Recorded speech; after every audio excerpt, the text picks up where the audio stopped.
Поради неисполнети барања, упатени до централната и локалната власт, коалицијата Менуваме, која се бори за правата на лицата со попреченост, најави голем протест во Скопје на 7 јуни. Не се задоволни од добиениот додаток за попреченост од 14,9% во услови на инфлација.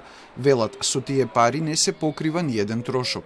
Гневни се и на ветувањето на Министерката за труд дека паричната помош од 3000 денари за енергетската криза ќе ја добиваат до крајот на јуни, но им била запрена со исплатата за март.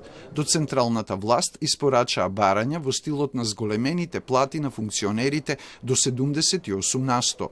Додатокот на попреченост, како за возрастни, така и за деца, покачување за 78%.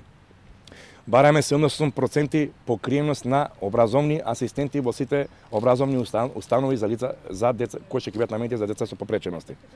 Потоа бараме досегашното користење на асистентите 80 часа месечно, бараме на 160 часа, бидејќи 80 часа не ги задоволуваат потребите. Од коалицијата бараат трошоците за ортопедски помагала да ги покрива Фондот за здравство, да се формираат велнес центри за рехабилитација на лицата со попреченост, а надлежноста за нив од Министерството за труд да ја превземе Министерството за здравство. Имаат барања и кон локалната власт. Бараме пристапен јавен превоз. Потоа бараме пешачки патеки за лица со попречен вид и бараме сите семафори да бидат говорно поставени за лица со попречен вид.